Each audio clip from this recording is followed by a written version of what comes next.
Estamos en una nueva versión del Metro Podcast de Metro Libre con un invitado especial, Richard Morales, candidato a vicepresidente en la fórmula independiente que encabeza la profesora y economista Maribel Gordón.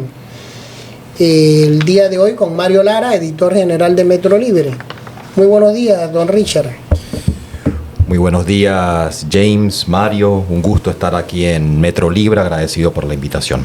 Una primera pregunta en este Metro Podcast. ¿Por qué participar en una campaña política buscando la presidencia de la República? Al país le urgen cambios. Yo plantearía que cambios históricos. Desde la fundación de la República en 1903, el poder se lo han repartido entre grandes familias, entre grandes capitales, pugnas entre el poder económico. Históricamente no se han atendido las necesidades, las aspiraciones del pueblo panameño, y eso nos ha llevado a crisis en distintas coyunturas de nuestra historia. Muchas veces con salidas violentas a esas crisis o salidas antipopulares a esas crisis.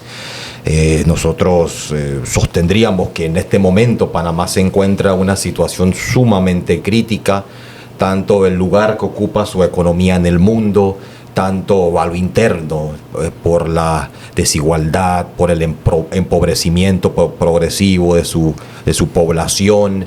Tenemos un modelo en crisis, un paradigma de país en crisis. Y si no tomamos medidas certeras ahora, decisiones certeras ahora, visionarias, este país va a terminar deteriorándose a un punto donde no lograremos reconocernos a nosotros mismos. Es el momento de decisiones, de cambios históricos, y que Panamá pueda dar el salto. Ese salto hacia el futuro, ese salto hacia convertirse en un país avanzado, y por avanzado quiero decir un país que genera prosperidad para su pueblo, para su población, que la gente tenga calidad de vida. Y si no damos ese salto ahora, si no estamos preparados para toda esa volatilidad e incertidumbre que hay en el mundo, si seguimos en estas pugnas entre candidaturas que representan distintas facciones de los mismos intereses, no tendremos futuro. Corremos porque es la única forma de asegurar un futuro, y ese futuro se asegura si las voces del pueblo, de esas mayorías que nunca han sido tomadas en cuenta, finalmente están en primer plano. Richard Morales es profesor y especialista en ciencias políticas, ¿verdad? Así es. Tu formación académica está relacionada a Harvard, ¿es así?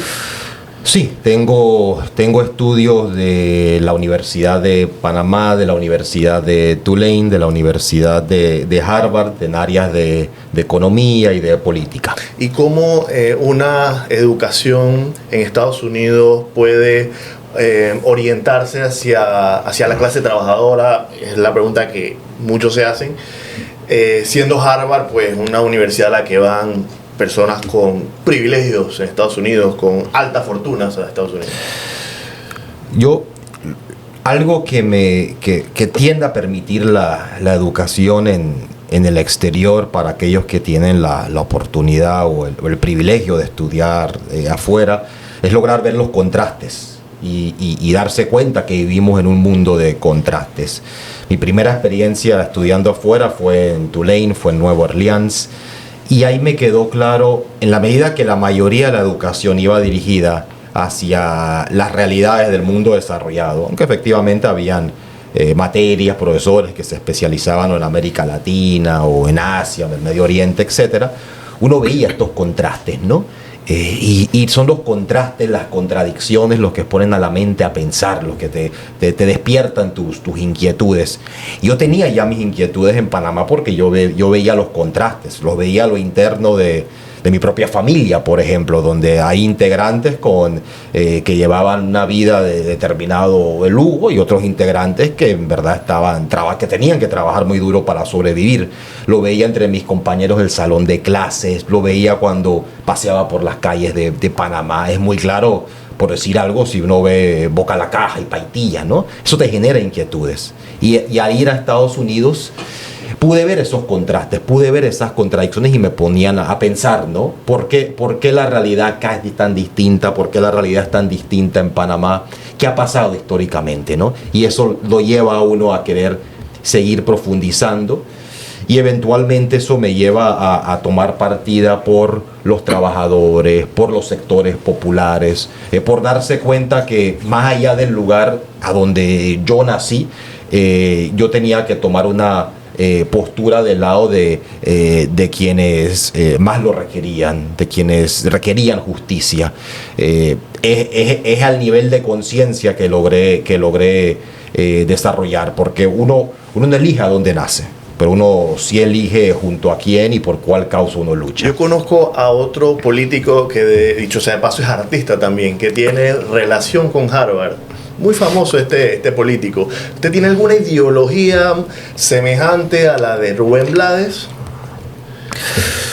No sabría con precisión cuál es la ideología de Rubén. Conozco su bueno, más allá de la trayectoria musical, que no vendría tanto al caso, aunque ahí hay elementos efectivamente de lo que él piensa. Recuerdo bueno, yo era bastante niño, ¿no? Cuando él participó como candidato en Papagoró. Sé que en ese esfuerzo de Papagoró participaron muchas personas de ideas progresistas o demás. Me viene a la mente un Raúl Leis, por ejemplo, una figura muy importante en Panamá, de Colón.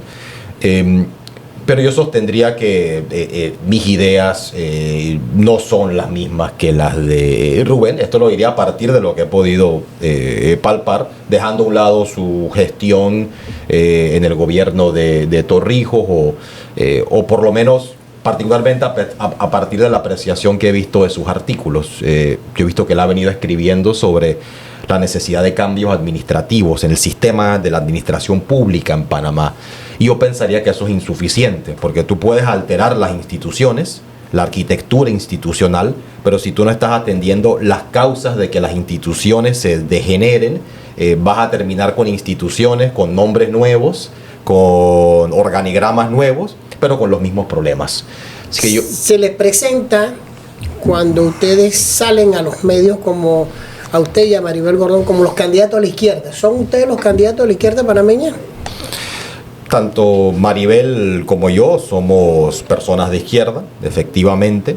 En cuanto por izquierda se entiende el combate contra la desigualdad, la pobreza, por una sociedad donde se le garanticen los derechos a todas las personas por igual, donde podamos liberarnos de las peores formas de opresión, de hambre, de miseria, de explotación. Es decir, que los seres humanos logren ese alto ideal de vivir en una sociedad donde podemos desarrollarnos libremente, plenamente. Claro, esa es una pregunta que puede tener complejidades porque históricamente han habido muchos tipos de izquierda. En el mundo en la actualidad hay distintos gobiernos que se hacen llamar de izquierda que ejercen el poder de manera muy distinta. Uno lo puede ver tanto en América Latina como en los países europeos como en los asiáticos. Pero sí, en tanto entendemos izquierda como tomar el lado, postura por los sectores populares, efectivamente. Si hacemos, enumeramos del 1 al 10 las propuestas de la fórmula presidencial que usted integra, ¿cuáles serían las más importantes en caso de llegar al poder? Diría que la más importante, porque es fundamental para que las demás puedan aplicarse, tiene que ver con el adesentamiento y la transformación del Estado. Uno no puede implementar una nueva estrategia de desarrollo de política económica si tienes un Estado disfuncional, un Estado capturado por intereses privados, por redes y tramas de corrupción. Y ese adesentamiento del Estado, esa transformación del Estado, implica por un lado que logremos democracia real, donde no solo podemos elegir a nuestras autoridades, sino que además podemos controlarlas, fiscalizarlas, exigirles rendición de cuentas y además revocarles de sus cargos. Que el pueblo, el electorado tenga un auténtico control ciudadano sobre aquellos que está eligiendo. Eso implica llevar la participación también al diseño de la política pública, a poder darle seguimiento a la implementación de esa política, transparencia absoluta, rendición de cuentas completa. Y yo enfatizaría algo muy importante, que es planificación. Un país serio tiene que estar planificando hacia el futuro, por lo menos a 20, 25 años. Eso implica que nos estamos estableciendo objetivos, metas, en cuanto a qué sectores de la economía queremos desarrollar, en cuanto a cómo queremos ir mejorando la educación, la salud, los servicios de cuidado para infantes, adultos mayores, cómo queremos ir gestionando nuestros recursos naturales. Tenemos que establecernos metas a futuro que además puedan ser fiscalizables por la propia ciudadanía. Un Estado que planifica de manera participativa sería uno de los principales logros de ese gobierno. Ya entrando en política más concreta, ¿qué queremos implementar a través de un Estado que está planificando de manera democrática? Plantearíamos sin duda lograr un sistema educativo podríamos llamarle, de primer mundo. Panamá ha tenido históricamente los recursos para que sus escuelas públicas, sean las de Panamá, las de la comarca o las de Veraguas, sean igual de buenas que la mejor escuela china, japonesa, canadiense, el país que uno quiera. Hemos despilfarrado los enormes recursos que ha recibido este país en algunos proyectos innecesarios. Solo hago destacar la cinta costera, por ejemplo, es un gran relleno. ¿Cuántas escuelas de primer mundo pudiéramos tener en Panamá en cuanto a equipamiento, en instalaciones deportivas, culturales, tecnocientíficas? Lograr reducir la cantidad de estudiantes por salón de clase, asegurarles transporte, alimentación, tecnología, tratamiento y orientación de la salud, particularmente la mental. Sabemos que los jóvenes están sujetos a muchas presiones hoy en día. Un sistema auténtico de salud preventiva, garantizar la salud como un derecho, lograr que los panameños puedan vivir en entornos más saludables. Y cuando uno empieza a abordar salud preventiva, inevitablemente tiene que ir a temas como recolección de desechos, vivienda pública, espacios públicos, cultura, deporte en los barrios, cómo eso ayuda a ir combatiendo también la inseguridad, porque para poder construir comunidades donde haya paz, hay que recuperar los territorios de la mano del crimen organizado, incluso de las redes clientelares de algunos políticos. Yo he visto, candidato, precisamente en ese aspecto que en el tema de inseguridad ustedes se enfocan más en la prevención que en la represión. Es decir, hay algunos que consideran que si le tiras más policías a la calle, habrá menos inseguridad. Esa ecuación parece no ser del todo fiable, ¿no? No. Yo sé que por razones voy a llamarle mercadeo político, para ser muy generoso, hay candidatos que quieren emular a Bukele, ¿no? Y emular su discurso en Panamá. Pero si uno ve las cifras, porque uno igual tiene que basarse en la realidad objetiva de un país, en lo que sucede en ese país, uno se da cuenta que Panamá tiene el doble de policías por cada 100.000 habitantes que los países desarrollados, que los recomendados. Es decir, Panamá tiene una gran cantidad de policías, y esto sin entrar en la cantidad de comisionados y subcomisionados. Si Panamá no tiene un déficit de fuerza pública en las calles. Igual, Panamá es el tercer país de América Latina con mayor cantidad de gente presa per cápita. Panamá tiene una gran cantidad de gente en las cárceles.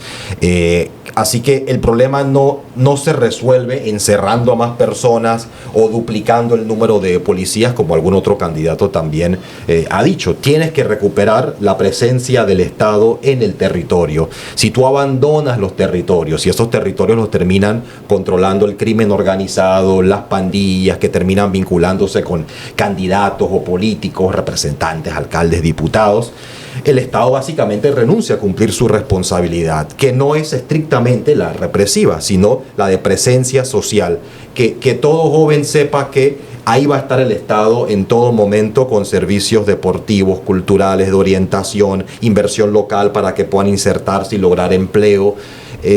Uno ve la realidad en el territorio y dice, la mayoría de nuestros jóvenes viven en el abandono, y en el abandono alguien te va a captar. En el plan de vida digna, es el plan de gobierno de la fórmula de ustedes, vi que hay un apartado de servicios públicos. O sea, yo comprendo muy bien la realidad nacional de una energía que sufre demasiado demasiados apagones, hay mucha insatisfacción con los servicios públicos, y ustedes ahí arrojan una receta que la verdad que me gustaría que ustedes la abordara un poco más. Estatizar servicios que hasta hoy son prestados por la empresa privada y que no lo hacen de una forma eficiente. Esa fórmula de estatizar es la solución para que los servicios públicos lleguen de una forma correcta. Es el parte del camino hacia la solución. Si nos vamos a la historia, es lo que se hizo en Panamá a inicios de los 70 con la Fuerza y Luz, que efectivamente el gobierno militar compró a la empresa Fuerza y Luz, ¿no? Muchas veces hay esta confusión cuando se dice o estatizar o nacionalizar, que implica que le vas a quitar la empresa a alguien, y no, se compra, ¿no? Y tiene un precio parecido a lo que el Estado pretende hacer con Bayano. Bayano era una empresa pública que fue privatizada, y el Estado actualmente está contemplando comprar nuevamente las acciones de Bayano en función del problema de agua para el canal y la población. De igual forma que en Panamá en su momento se crea el IDAN existía previo a la compra de la Fuerza y Luz, se crea en los 60, pero el punto sería que una gran cantidad de países, particularmente en medio de la pandemia, cuando enfrentaron problemas energéticos, ahí también entra la guerra de Ucrania, Rusia, la OTAN, nacionalizan empresas. Ahí está el caso de Francia en su matriz energética para poder contrarrestar la volatilidad y la especulación que estaban viendo en los precios. Una gran cantidad de países alrededor del mundo se aseguran de que su Estado mantenga el control de sus sectores estratégicos, y el energético es uno, porque es un tema además de eficiencia y eficacia en términos de los precios, evitar que hayan ganancias monopólicas extraordinarias. Además es un tema de seguridad nacional, habría que tomar eso en cuenta. Pero para hablar de la energía sí hay que entrar en su minucia, ¿no? Nosotros estamos planteando que medidas de este tipo se tomarían dentro del Estado de Derecho, las medidas que contempla el Estado panameño. Recordemos que para temas como el metro de Panamá, el metro de transporte, no el medio, ¿no? Para el metro de Panamá, el Estado ha tenido que comprar terrenos, ¿no? Y efectivamente es lo que sucede cada vez que hay un proyecto que se determina que es de interés público. En el sector de generación, porque recordemos que con la privatización se divide en generación, transmisión, distribución. Y generalmente nosotros percibimos más el sector de distribución, comercialización, porque son los que nos cobran la luz. Pero el primer enfoque a donde está la mayoría del costo de la luz es en generación. Porque nosotros hemos estado, además de que hay oligopolio en la generación, ha habido además, debido a la forma como se privatiza, terminamos muchas veces pagando energía barata de hidroeléctrica a precio de termoeléctrica.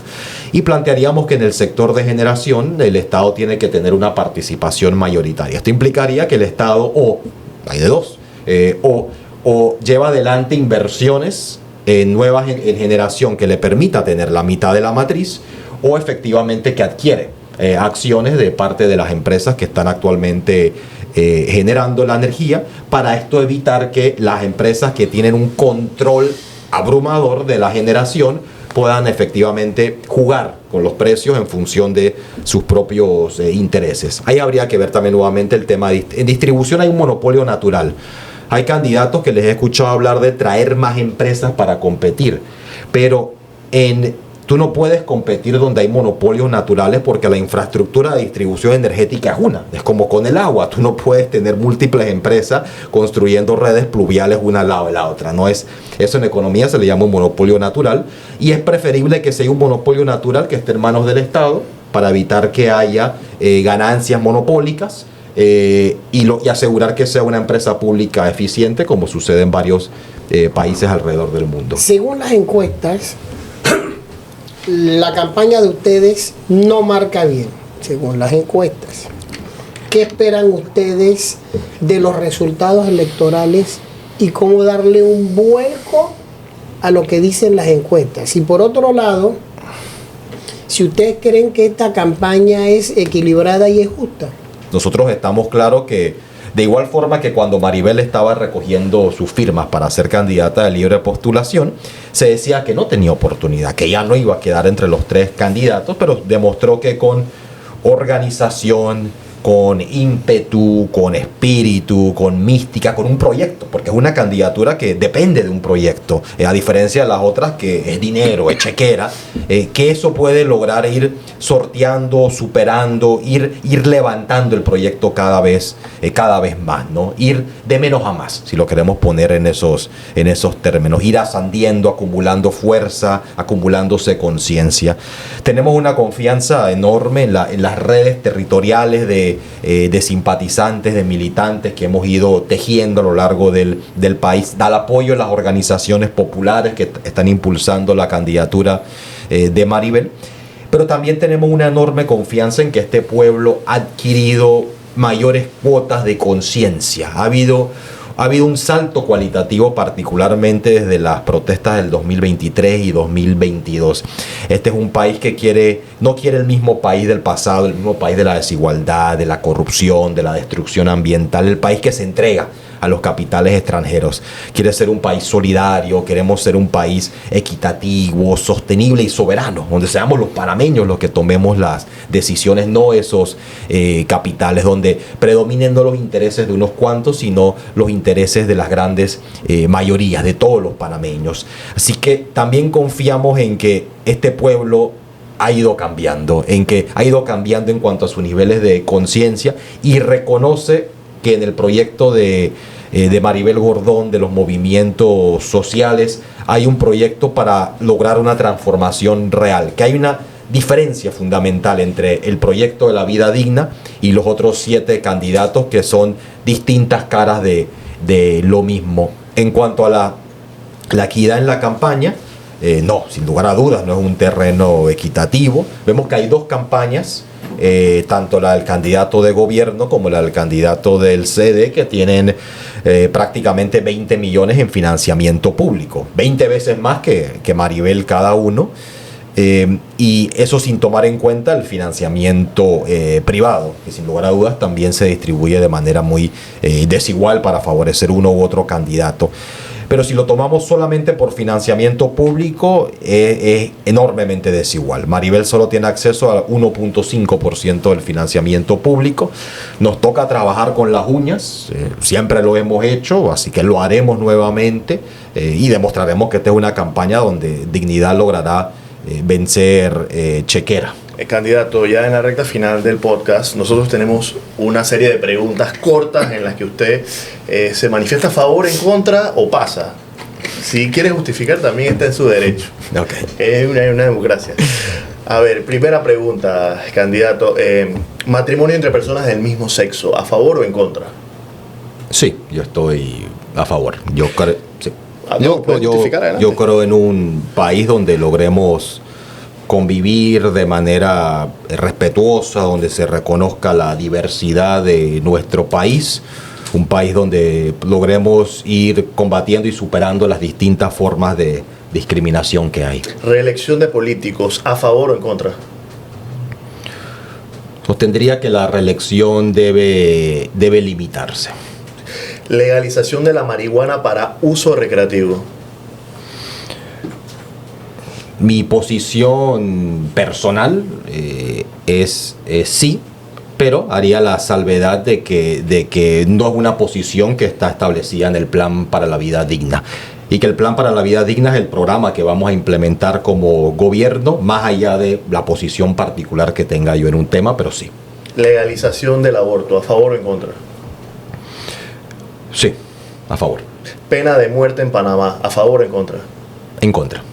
Bien, estas fueron las preguntas y yo tengo una última que no tiene relación con esta, pero me gustaría saber si le ofende, se siente ofendido cuando le dicen zurdoso, le dicen ñángara, le dicen comunistoide y hay otra serie más de calificativos. No me ofende. Yo sé que muchos de los que usan los calificativos lo hacen también desde un cierto desconocimiento, y mi único pesar es no tener la oportunidad siempre de aclararlo. Un docente busca siempre explicar cuál es el significado histórico de estos términos, cuál es su contenido real, pero no me ofende. Una vez termine la campaña, en el escenario de que Maribel Gordón y Richard Morales no logren llegar a la presidencia, ¿qué viene?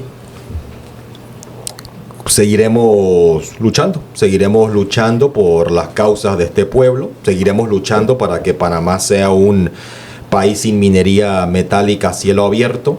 De ganar o no, vamos a seguir luchando para que se cumpla con el fallo de la Corte Suprema de que este debe ser un país sin minas, y seguiremos luchando por la causa de los trabajadores, del pueblo. Nosotros hemos venido luchando históricamente. En su momento, en el 2000, a lo largo de los 2000, cuando se buscaba aprobar y se aprobó un tratado de libre comercio que le ha hecho un daño terrible a los productores en Panamá, estábamos luchando en contra de ese TLC, estábamos luchando en contra de las reformas paramétricas, de la privatización de la Caja del Seguro Social. Es decir, hemos estado siempre del lado del pueblo en las luchas populares, y el desenlace de las elecciones no cambiará eso. Muchas gracias a Richard Morales, candidato a vicepresidente por la libre postulación en la fórmula que encabeza Maribel Gordón. Este es el Metro Podcast de Metro Libre con Mario Lara y Jayce Aparicio. Nos vemos en el próximo Metro Podcast con otro candidato a la vicepresidencia de la República. Muchas gracias. Muchas gracias.